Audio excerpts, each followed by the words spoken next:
खाने में थूक मिलाने की बढ़ती घटनाओं को लेकर यूपी की योगी सरकार सख्त थूक के खिलाफ अध्यादेश लाने की तैयारी। लखनऊ में सीएम योगी का वरिष्ठ अधिकारियों के साथ आज बैठक में 2 अध्यादेश को लाने पर लग सकती है मुहर।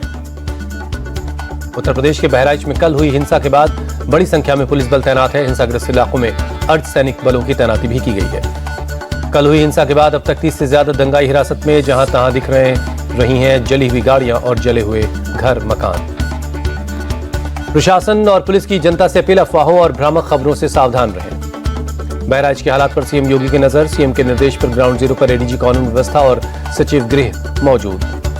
बहराइच की घटना पर बोले आरएलडी नेता मलूक नागर, असामाजिक तत्वों के खिलाफ कड़ी कार्रवाई होगी, किसी को भी माहौल खराब करने नहीं दिया जाएगा।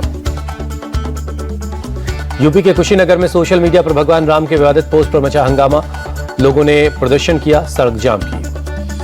प्रदर्शनकारियों ने भगवान राम पर अभद्र टिप्पणी करने वाले युवक की 24 घंटे में गिरफ्तारी की मांग की। पुलिस ने समझा बुझाकर रास्ता खुलवाया। अभद्र टिप्पणी करने वाला आरोपी युवक फिलहाल फरार है। पुलिस ने आरोपी के पिता को हिरासत में लिया। तनाव को देखते हुए भारी पुलिस बल तैनात किया गया। पटना में रविवार को मूर्ति विसर्जन के दौरान जुलूस में 2 गुटों के बीच आपस में झड़प हो गई। मारपीट का वीडियो आया सामने। पुलिस ने जुलूस के आयोजकों से हंगामे पर मांगा जवाब। घटना के कारणों की जांच जारी है। दोषी पाए जाने पर पूजा समिति के सदस्यों के खिलाफ कार्रवाई होगी। बाबा सिद्दीकी की हत्या के मामले में गिरफ्तार आरोपियों में से आज आमने सामने बिठाकर होगी पूछताछ। अब तक 3 आरोपी गिरफ्तार, 3 की तलाश जारी है। बाबा सिद्दीकी हत्याकांड के तीसरे आरोपी प्रवीण लोणकर की किला कोर्ट में पेशी 21 अक्टूबर तक पुलिस हिरासत में भेजा गया। मुंबई पुलिस का बड़ा खुलासा, बाबा सिद्दीकी के बेटे जीशान को भी मारने की मिली थी धमकी। महाराष्ट्र के सीएम शिंदे बोले कानून व्यवस्था की जिम्मेदारी हमारी है, बाबा सिद्दीकी के हत्यारों को फांसी होगी। महाराष्ट्र में कोई भी सुरक्षित नहीं, इसलिए सरकार बदलने की जरूरत। सांसद सुप्रिया सुले का बयान। शिवसेना नेता संजय राउत निरुपम बोले बाबा सिद्दीकी की हत्या चिंता का विषय, इस पर राजनीति नहीं होनी चाहिए। चुनाव आयोग की प्रेस कॉन्फ्रेंस आज दोपहर 3:30 बजे प्रेस कॉन्फ्रेंस कर विधानसभा चुनाव का करेंगे ऐलान। महाराष्ट्र झारखंड में अगले महीने चुनाव होने हैं। यूपी में उपचुनाव की तारीखों का भी ऐलान हो सकता है। बीजेपी केंद्रीय चुनाव समिति की आज अहम बैठक। पीएम मोदी करेंगे अध्यक्षता। महाराष्ट्र चुनाव के लिए उम्मीदवारों के नाम पर होगी चर्चा। महाराष्ट्र के सीएम एकनाथ शिंदे आज करेंगे प्रेस कॉन्फ्रेंस। दोनों डिप्टी सीएम देवेंद्र फडणवीस और अजित पवार भी मौजूद रहेंगे। सीट शेयरिंग और चुनाव की तैयारियों पर बात हो सकती है। सतारा जिले की सभा में बोले एनसीपी प्रमुख शरद पवार, मेरी उम्र 90 भी हो जाए तब भी ये बूढ़ा थमने वाला नहीं। ये बूढ़ा महाराष्ट्र को सही राह दिखाए बगैर शांत नहीं बैठेगा। झारखंड विधानसभा चुनाव की तारीखों की घोषणा को लेकर बोले जेएमएम नेता मनोज पांडे, कहा बीजेपी को भी तारीखों की घोषणा की जानकारी, किसी आयोग को कठपुतली बनाकर रखना गंभीर बात है। झारखंड विधानसभा चुनाव को लेकर जेएमएम की तैयारी तेज। 31 सीटों पर चुनाव लड़ेंगे सीएम हेमंत सोरेन और सहायक दल। झारखंड के रांची में कांग्रेस नेता मंजू कुमारी बीजेपी में शामिल हुई। असम के सीएम हेमंत बिस्वा शर्मा, बीजेपी प्रदेश अध्यक्ष बाबूलाल मरांडी मौजूद रहे। जम्मू कश्मीर में 16 अक्टूबर को उमर अब्दुल्ला लेंगे मुख्यमंत्री पद की शपथ। सुबह 11:30 बजे होगा शपथ ग्रहण। उमर अब्दुल्ला को राजभवन की तरफ से इन्विटेशन लेटर सौंपा गया। श्रीनगर के शेर कश्मीर इंटरनेशनल कॉन्फ्रेंस सेंटर में शपथ ग्रहण होगा। हरियाणा में 17 अक्टूबर को होगा नई सरकार का गठन। नायब सिंह सैनी दूसरी बार सीएम बनेंगे। 16 अक्टूबर को विधायक दल के बैठक में चुना जाएगा नेता। पंचकुला के दशहरा ग्राउंड में होंगे नए सीएम के शपथ ग्रहण समारोह। पीएम मोदी समेत बीजेपी शासित राज्यों के सीएम और एनडीए के बड़े नेता शामिल होंगे। हरियाणा में नई सरकार की शपथ ग्रहण से पहले गुवाहाटी में कामाख्या मंदिर पहुंचे नायब सिंह सैनी, माता का आशीर्वाद लिया। हरियाणा चुनाव में कांग्रेस की हार पर बोली कुमारी शैलजा, हम हार का विश्लेषण कर रहे हैं। हरियाणा कांग्रेस प्रभारी दीपक बावरिया ने इस्तीफे की पेशकश की। चुनाव में मिली हार की नैतिक जिम्मेदारी ली। दीपक बावरिया की मांग, उन्हें पद से मुक्त किया जाए, किसी और को ये जिम्मेदारी सौंपी जाए। भूपेंद्र सिंह हुड्डा की वजह से हरियाणा में कांग्रेस हारी। किसान नेता गुरनाम सिंह चढ़ूनी का बयान। गुरनाम सिंह चढ़ूनी का भूपेंद्र हुड्डा पर आरोप कहा कई कांग्रेसी नेताओं की अनदेखी हुई। किसान नेताओं को टिकट नहीं दिया गया। पंजाब में 9,398 ग्राम पंचायतों के लिए मतदान जारी है। लुधियाना में मतदान केंद्रों पर लोगों की कतारें लगी हैं। कुल 19,110 मतदान केंद्रों पर बैलेट पेपर से डाले जा रहे वोट। आज शाम से आने शुरू हो जाएंगे नतीजे।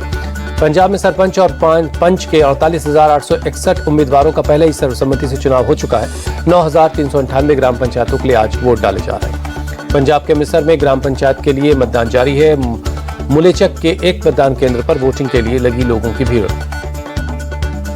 खालिस्तानी उग्रवादी निज्जर के मामले में भारत और कनाडा के बीच बढ़ा तनाव। भारत सरकार ने कनाडा के उच्चायुक्त समेत 6 राजनयिकों को निकाला। विदेश मंत्रालय ने कनाडा के उच्चायुक्त को तलब किया। राजनयिकों को 19 अक्टूबर की रात 12 बजे तक देश छोड़ने के लिए कहा।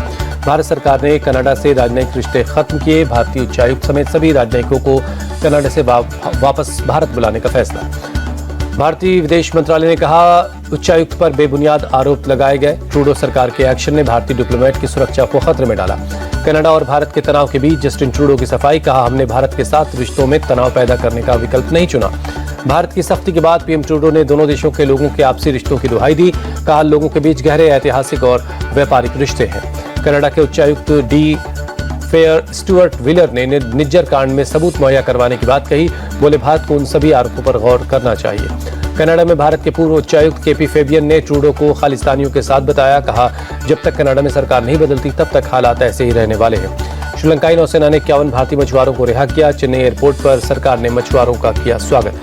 5G को लेकर संचार मंत्री ज्योतिरादित्य सिंधिया का बड़ा बयान। बोले, 5G से 2040 तक अर्थव्यवस्था में $450 बिलियन का योगदान होगा। दिल्ली के भारत मंडपम में आयोजित दूसरे कार्यक्रम में बोले सिंधिया, सिर्फ 22 महीने में 5G टेक्नोलॉजी देश के 98% जिलों और 80% आबादी तक पहुंच जाएगी। गुजरात में विकास सप्ताह का आज आखिरी दिन। सीएम भूपेंद्र पटेल ने गांधीनगर में कई विकास कार्यों का उद्घाटन और शिलान्यास किया।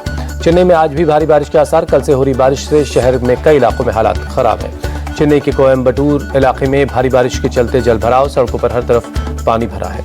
तमिलनाडु के चेन्नई में भारी बारिश। नारायणपुरम झील का निरीक्षण करने पहुंचे डिप्टी सीएम उदयनिधि स्टालिन। तमिलनाडु के तिरुवल्लूर शहर में भी सुबह से हो रही बारिश, शहर की रफ्तार थमी। छत्तीसगढ़ के सूरजपुर में दिल दहला देने वाली वारदात, एएसआई तालिब शेख की पत्नी और बेटे की हत्या। हत्यारों ने घर में दोनों का मर्डर करने के बाद शव को 3 किलोमीटर दूर फेंका। अपराधी कुलदीप साहू पर हत्या का शक। डबल मर्डर केस में सूरजपुर की जनता नाराज। संदिग्ध आरोपी के घर को आग लगा दी गई। सूरजपुर के लोगों ने एसडीएम को भी दौड़ा लिया। एसडीएम ने भागकर बचाई अपनी जान। गुजरात के अहमदाबाद में डिजिटल अरेस्ट स्कैम में पुलिस का एक्शन। 4 ताइवानी नागरिकों समेत 13 लोग गिरफ्तार हुए। यूपी के अयोध्या में दीपावली की तैयारियां तेज हुई। दीपोत्सव के लिए दिए तैयार किए जा रहे हैं। पाकिस्तान की हार के साथ भारत का महिला T20 वर्ल्ड कप का सफर खत्म हुआ। न्यूजीलैंड की टीम सेमीफाइनल में पहुंची। न्यूजीलैंड ने महिला T20 वर्ल्ड कप के ग्रुप ए मुकाबले में पाकिस्तान को 54 रनों से हराकर सेमीफाइनल में जगह बनाई है। पाकिस्तान के साथ भारत का सफर भी ग्रुप स्टेज पर खत्म हुआ। टॉस जीतकर बल्लेबाजी करने उतरी न्यूजीलैंड ने 20 ओवर में 6 विकेट पर 110 रन बनाए। जवाब में पाकिस्तान की टीम 11 ओवर 4 गेंदें खेलकर 56 रनों पर सिमट गई। पाकिस्तान की जीत भारत को सेमीफाइनल में पहुंचा सकती थी। ग्रुप ए से ऑस्ट्रेलिया सभी 4 मैच जीतकर पहले ही सेमीफाइनल में पहुंच चुका है। न्यूजीलैंड के बल्लेबाज रचिन रविंद्र ने टेस्ट सीरीज से पहले अश्विन और जडेजा की स्पिन जोड़ी पर कहा, अश्विन जडेजा जैसे स्पिनरों के खिलाफ खेलना बहुत कठिन होता है। रचिन ने कहा, अश्विन और जडेजा लंबे वक्त तक अपनी लय और नियंत्रण बनाए रखते हैं। उनका भारतीय पिचों पर दबदबा रहा है। Australia allrounder Cameron Green Border Gavaskar trophy से बाहर हुए। ग्रीन को जनवरी में होने वाले श्रीलंका दौरे भी छोड़ना पड़ सकता है। पीठ की सर्जरी करवाने वाले हैं कैमरन ग्रीन, जिसके चलते उन्हें कम से कम 6 महीने क्रिकेट से दूर रहना पड़ सकता है। ओलंपिक पदक विजेता निशानेबाज मनु भाकर का बयान। कहा, मैं नवंबर से ट्रेनिंग के लिए वापस आऊंगी, शायद अगले साल तक मैच में भी आ जाऊंगी। मनु भाकर ने कहा, मैं सभी खेलों को अच्छी तरह फॉलो करूंगी, लेकिन नजरें 10 मीटर 25 मीटर पर होंगी। बोली, मुझे खुशी है कि लंबे वक्त के बाद परिवार के साथ समय बिताने का मौका मिला। न्यूजीलैंड के खिलाफ टेस्ट सीरीज से पहले भारतीय कोच गौतम गंभीर ने दिया विराट कोहली पर बयान। कहा, विराट के अंदर रनों की भूख है। न्यूजीलैंड ऑस्ट्रेलिया के खिलाफ बनाएंगे खूब रन। एग्रेसिव क्रिकेट पर गौतम गंभीर का बड़ा बयान। कहा, चाहे 100 के स्कोर पर ऑल आउट हो जाए, लेकिन हम एग्रेसिव क्रिकेट खेलना नहीं छोड़ेंगे। भारत न्यूजीलैंड के बीच पहला टेस्ट 16 अक्टूबर को बेंगलुरु में, 24 अक्टूबर से पुणे में दूसरा टेस्ट होगा। सीरीज का तीसरा टेस्ट 1 नवंबर से मुंबई में खेला जाना है। बीजीटी सीरीज से पहले ऑस्ट्रेलियाई तेज गेंदबाज मिशेल स्टार्क ने गौतम गंभीर को बताया खतरनाक कोच। कहा, डगआउट में बैठकर गौतम गंभीर बनाते हैं विरोधी टीमों के खिलाफ प्लान। गौतम गंभीर में मेंटरशिप में कोलकाता नाइट राइडर्स से खेल चुके हैं Mitchell Starc. Border Gavaskar trophy में मिशेल स्टार्क पर रहेगी गौतम गंभीर की नजर। पाकिस्तान के खिलाफ वनडे सीरीज के लिए ऑस्ट्रेलिया ने किया टीम का ऐलान। 3 मैचों की वनडे सीरीज के लिए 14 सदस्यों की टीम का ऐलान हुआ। सीरीज में कप्तान पैट कमिंस की वापसी। ऑस्ट्रेलिया पाकिस्तान के बीच 3 मैचों की वनडे सीरीज 4 नवंबर से 10 नवंबर तक खेली जाएगी। ट्रेविस हेड और मिशेल मार्श को 14 सदस्यों की टीम में शामिल नहीं किया गया है।